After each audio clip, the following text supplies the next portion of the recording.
പ്രതിഷേധ സൂചകമായി പർദ്ദയിട്ടാണ് സാന്ദ്ര ഇപ്പോൾ ഈ പത്രിക നൽകാൻ എത്തിയിരിക്കുന്നത്.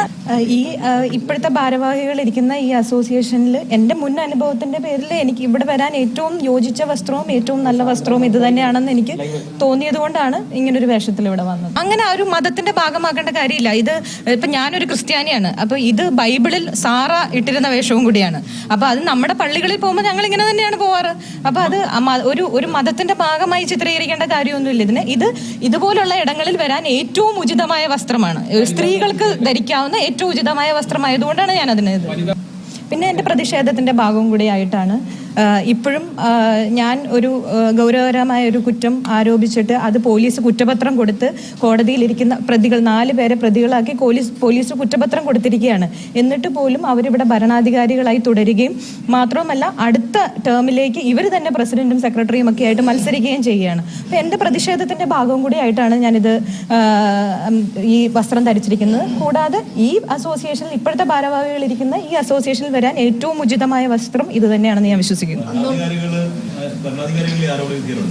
തീർച്ചയായിട്ടും ഉണ്ട്. 1-ാം പ്രതി ആൻഡോ ജോസഫ് പ്രസിഡന്റ് ആണ്, 2-ാം പ്രതി സെക്രട്ടറിയാണ് ബി രാകേഷ്.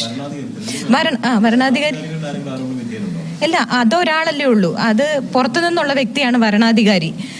ഞാൻ പറയുന്നത് ഭരണാധികാരികളെ കുറിച്ചാണ്, ഇവിടുത്തെ അസോസിയേഷൻ ഭരണാധികാരികളെ കുറിച്ചാണ് ഞാൻ പറഞ്ഞത്. അസോസിയേഷന്റെ ഇപ്പൊ ഇലക്ഷൻ ഭരണാധികാരി എന്ന് പറയുന്നത് പുറത്തു നിന്നുള്ള ഒരു വ്യക്തിയാണ്, ഒരു അഡ്വക്കേറ്റ് ആണ്.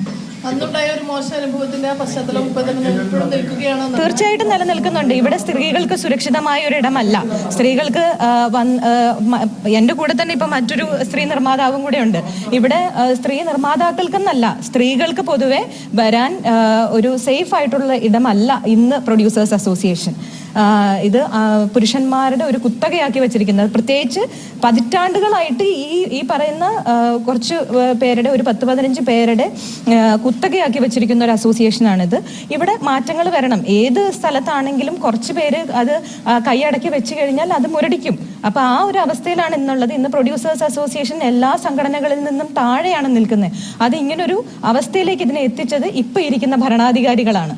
അവിടെ മാറ്റം സംഭവിച്ചെങ്കിൽ മാത്രമേ മൊത്തത്തിൽ ഇൻഡസ്ട്രിക്ക്, ഒരു പ്രൊഡ്യൂസേഴ്സ് അസോസിയേഷനിൽ മാറ്റം വരുമ്പോൾ അത് പരോക്ഷമായി മുഴുവൻ ഇൻഡസ്ട്രിയുമായാണ് ബാധിക്കുന്നത്. അപ്പൊ അത് തീർച്ചയായിട്ടും ഉണ്ട്.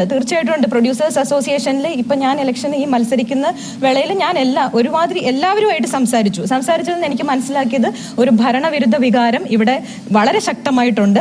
മാത്രവുമല്ല നമ്മളൊരു പാനലായിട്ട് തന്നെയായിരിക്കും മത്സരിക്കുന്നത്. ഇത് മാറ്റം വരേണ്ടത് അനിവാര്യമാണ്. അത് എല്ലാവർക്കും, ഇത് ഈ നിർമ്മാതാക്കളുടെ സംഘടനയിലുള്ള എല്ലാവർക്കും ബോധ്യമുള്ള ഒരു കാര്യമാണ് ഇവിടെ ഒരു മാറ്റം വരണം എന്നുള്ളത്. പാനലിൽ ഇപ്പൊ അതൊക്കെ അറിഞ്ഞാൽ പോരെ. അതൊക്കെ അത് എൻ്റെ പേര് നിർദ്ദേശിച്ചേക്കുന്നത് എൻ്റെ ഫാദർ, ഇവിടുത്തെ ഒരു പ്രൊഡ്യൂസർ തന്നെയാണ്. 2ാമത് ചെയ്തിരിക്കുന്നത് ഷീല ചേച്ചിയാണ്. തീർച്ചയായിട്ടും ഉണ്ട്. അല്ല, ഞാൻ പ്രൊഡ്യൂസേഴ്സ് അസോസിയേഷനിലേക്ക് വരാൻ വേണ്ടി ഈ വസ്ത്രം ചൂസ്, അത് ഇപ്പോഴത്തെ ഭരണാധികാരികൾ ഇരിക്കുന്ന അസോസിയേഷനിലേക്ക് വരാൻ ഇത് ചൂസ് ചെയ്തു എന്നുള്ള മാത്രമേ ഉള്ളൂ.